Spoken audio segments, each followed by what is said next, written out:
Très heureux de vous retrouver pour ces derniers instants de la présence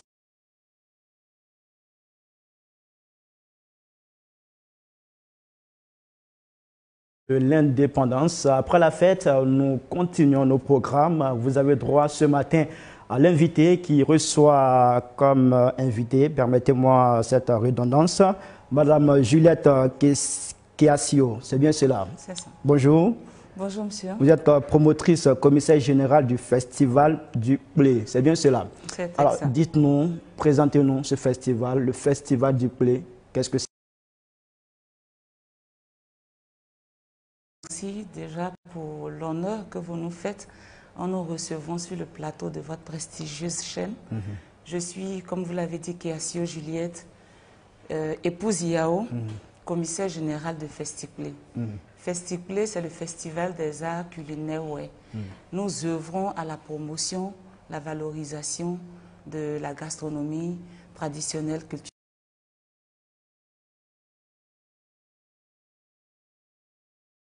Oui, c'est l'aspect gastronomique que nous avons mis en avant. L'objectif principal, c'est de réunir les cadres, nos frères du Guémon et du Cavali autour de quelque chose. Et vous savez que toutes les grandes décisions se prennent généralement autour d'un repas. Et donc, c'est un appât pour nous, pour pouvoir fédérer toutes associatives et tout autour d'un idéal. Voilà. La gastronomie du peuple, parlez-nous-en. Qu'est-ce qui fait sa spécificité? La spécificité de la gastronomie du peuple, c'est que c'est une gastronomie qui est bio. Le blé, par exemple, a plusieurs vertus. D'abord, le blé, c'est une nourriture? C'est une nourriture.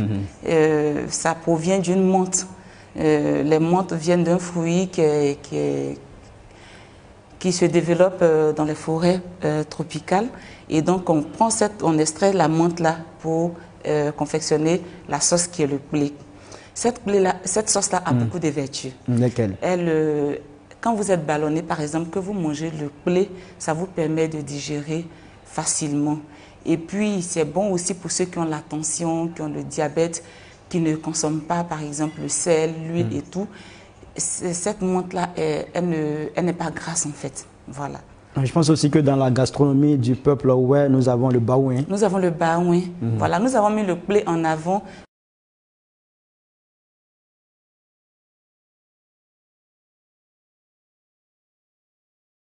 Réunir tous ces deux peuples-là. Sinon, nous avons d'autres mets qui sont le baouin, le zrin, le koo et bien d'autres. D'accord. Alors pour cette édition, je précise que c'est la 3e édition. Ça va se tenir du 27 au 28 août 2022 ici à Yamoussoukro. Et puis du 2 au 4 septembre 2022 à Yopougon.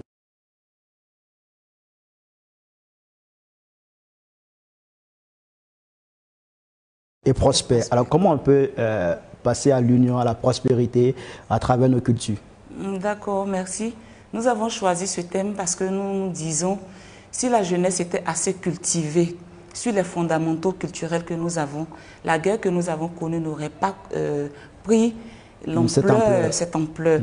Parce qu'il y a des liens, des pactes de non-violence entre certains peuples. Et ces choses ne sont pas sûres de la jeunesse. Là, nous voulons promouvoir ces vertus, voilà, ces jeux d'alliance, par exemple, que nous avons pour, comme je l'ai dit, promouvoir la paix en Côte d'Ivoire. C'est bien sûr, le peuple fait alliance avec le peuple sénoufo, je pense.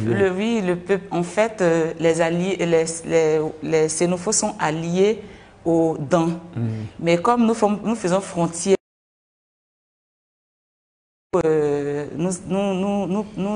nous prenons leurs alliés comme les nôtres. Sinon, en réalité, ceux qui sont véritablement alliés aux sénoufos, ce sont les Yakuba. Voilà. Donc, à travers ce choix du thème, c'est un peu une invitation à retourner à l'alliance interethnique, ce qui a permis à un moment à ce pays vraiment de vivre dans la stabilité, dans la quiétude, dans la paix. Alors, je pense aussi que vous avez obtenu le parrainage artistique de feu Rose-Marie Guiraud à travers son école EDEC. Qu'est-ce que renferme ce parrainage? En quoi cela va consister concrètement? D'accord. Il faut dire que Maman Rose-Marie Guiraud, feu Maman Rose-Marie Guiraud, est une icône de la culture en Côte d'Ivoire et nous avons la chance de la voir. C'est une dame qui est ouais et donc on ne pouvait pas organiser ce festival sans bénéficier de sa bénédiction et de ses conseils. Voilà pourquoi depuis la première édition, nous sommes allés vers elle pour qu'elle puisse nous accompagner. Et après son décès, son mari n'a pas dérobé à cet engagement que sa femme avait pris depuis le départ. Et donc, ce parrainage artistique consistera à ce que sa troupe vienne animer le festival durant toute la période. Danse traditionnelle, moderne, les masques et tout seront là pour embellir les 5 jours de festival. Alors parlant de danse traditionnelle, quelle est la danse du peuple ouais? Nous avons plusieurs danses. Nous avons le Temate, nous avons le Godoué, voilà. Nous avons le Gla, nous avons la panthère de par sa culture. D'accord, d'accord. À cette occasion, il n'y aura que des danses du peuple ouais ou bien d'autres localités, régions pourront prester aussi? Pour cette 3e édition, nous avons le peuple baoulé qui est le peuple invité. Et donc, ils viendront nous présenter aussi ce qu'ils ont de culturel. Pourquoi le peuple baoulé? Le peuple baoulé parce que notre objectif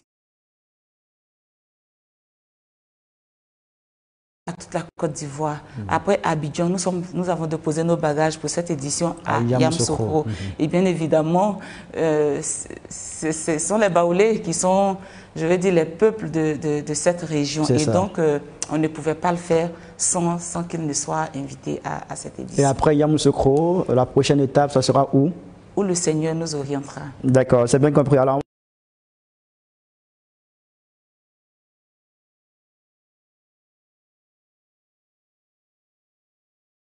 2022 ici à Yamoussoukro et puis la 2e étape du 2 au 4 septembre 2022 à Yopougon.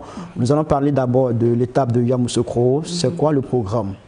À Yamoussoukro, nous aurons des actions citoyennes. Nous avons prévu d'organiser une grande campagne de dons de sang. Voilà, et après ça, il y aura une parade des communautés.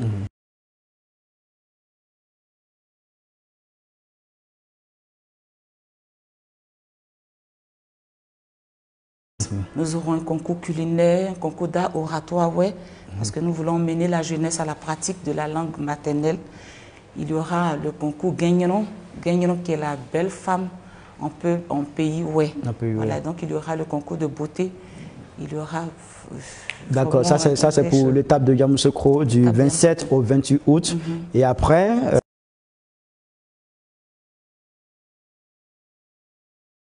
Yopougon, pourquoi? Est-ce que parce qu'on retrouve une forte concentration du peuple ouais? Effectivement, voilà, c'est la base. Yopougon, c'est la capitale du peuple ouais, Abidjan. Voilà. D'accord. Alors, on va faire un peu le bilan des 2 éditions précédentes. Le bilan, qu'est-ce que vous retenez? Qu'est-ce que vous pouvez nous dire en termes de bilan pour les 2 éditions passées? Bon, il faut dire que nos visions étaient d'emmener la jeunesse à s'intéresser à la culture et emmener surtout nos jeunes à aller chez nous. Vous savez, nos régions sont tellement éloignées d'Abidjan qu'il est difficile d'y aller régulièrement. Le festival ayant connu une totale réussite à la première édition a suscité aujourd'hui un engouement. Vous verrez sur la toile qu'aujourd'hui,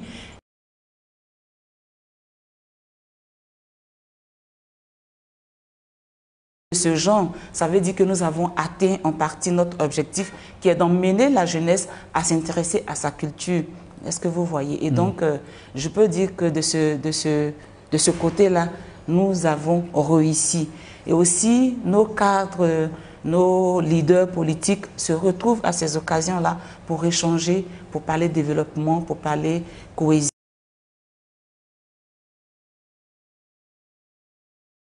vous souhaitez avoir encore des résultats encore plus performants. Alors, qu'est-ce qu'il faut pour ce festival, pour que les résultats soient encore au-delà de vos attentes? Ben, nous espérons avoir beaucoup de partenaires parce que depuis la première édition jusqu'à maintenant, nous n'avons pas de sponsors. Nous fonctionnons sur fonds propres et nous le faisons parce que nous avons l'amour de notre culture. Si nous n'étions pas guidés par cet amour-là, je vous assure qu'on aurait abandonné depuis. Donc, on attend que vraiment nos cadres s'impliquent, nous soutiennent véritablement afin que nous puissions porter haut, hisser haut le flambeau de la culture. Ouais. Alors, vous parlez de recherche de partenaires. La caméra est juste en face de vous. Oui. Qu'est-ce que on gagne concrètement en associant son image à cet événement? Pourquoi on devrait être partenaire de cet événement?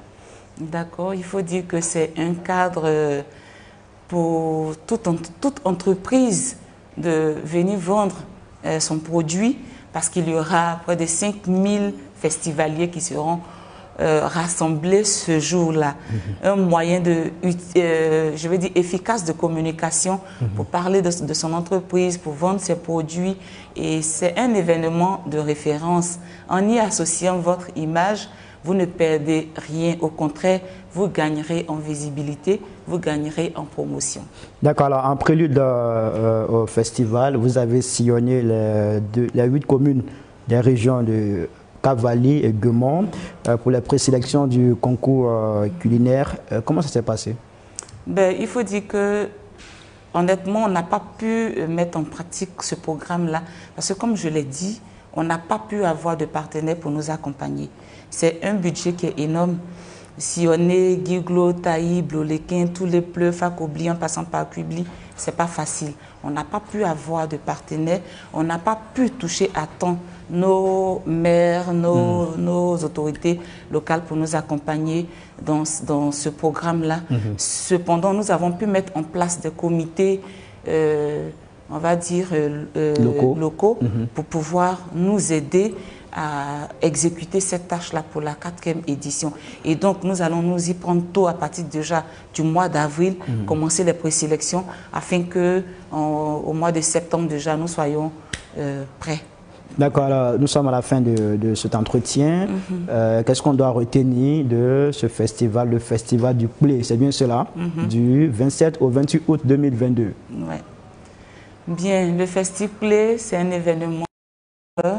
C'est un événement qui œuvre à promouvoir le riche patrimoine culinaire et culturel ouai.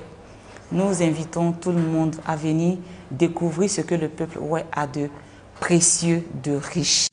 Alors, hier, la Côte d'Ivoire a célébré son indépendance. Vos vœux pour la Côte d'Ivoire avant qu'on ne se dise au revoir? Ben, je souhaite une Côte d'Ivoire en paix, une Côte d'Ivoire réconciliée. Il n'y a pas de paix. Tous ces programmes que nous sommes en train d'élaborer ne peuvent pas se réaliser. Et donc, nous saluons déjà nos autorités pour tout ce qui est en train de se faire. Nous les encourageons à plus d'efforts afin que les enfants de la Côte d'Ivoire puissent, la main dans la main, fraterniser pour construire ce pays-là qui a vraiment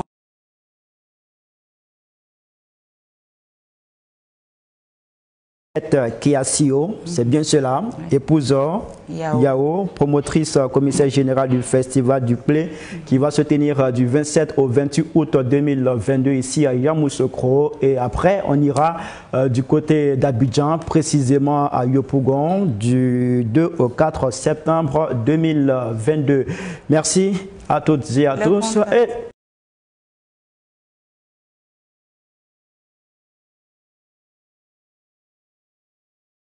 23 85 32 et le 01 01 55 15 96. Reprenez encore. 07 07 23 85 32 01 01 55 15 96. Merci. Si elle n'avait pas donné le contact, je suis sûr que j'allais prendre des cocotas après cette émission, mais heureusement. Et puis on se retrouve dans quelques instants pour le dernier plateau ici à Yamoussoukro. Ça sera avec le directeur général de l'Intelligent d'Abidjan, l'Intelligent TV, M. Alafé Wakili. À tout à l'heure.